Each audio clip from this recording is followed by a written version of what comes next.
All right, the 37 Ford custom center console is done as far as printing goes. Still some finishing work left to do, need to glue the pieces together, but I figured we'd take a break and go over some cool features of this console. So for those of you that aren't familiar with this project, it started by me going out and 3D scanning the interior of the customer's vehicle.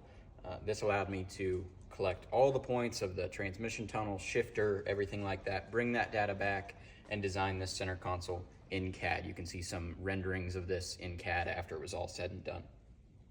From there, cut it into 4 pieces to fit on the printer and printed it in sections.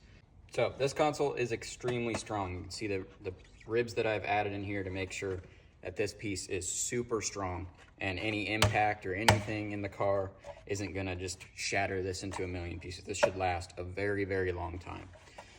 What I have in here, these are called heat set inserts. This allows me to attach this stainless steel trim ring for the shift boot to give a nice look there. That will then match the cup holders.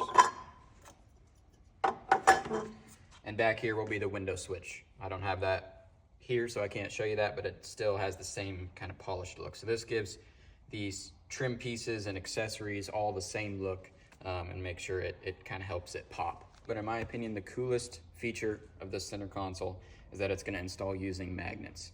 No need to drill holes in the floor, put studs, whatever, use any traditional method, or this avoids having no mounting solution at all, where the center console is simply sitting on the transmission tunnel with nothing to hold it down. These magnets are super strong. They're gonna hold it down real nice to the transmission tunnel. And the other thing with the magnets is I've printed these shims that go between the magnet and this stand right here. And that allows, there's no carpet in this vehicle at the moment. So when I 3D scanned it, I have data with no carpet. So the carpet is gonna add thickness, and this console may need to be spaced just a hair up in order to compensate for the carpet being there.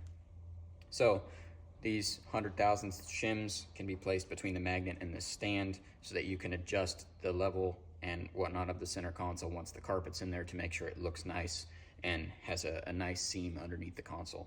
Finally, there's a rubber cover that I've printed that goes over this magnet to reduce the force that goes into the magnet. In worst case scenario, if the magnet ever does break, then it's replaceable. It just bolts on, so you can lift it up, put a new magnet on there, nothing else has to change, no re-gluing, no cutting, and you're good to go.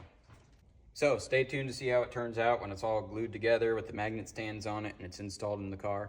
And as always, if you need something like this, hit me up.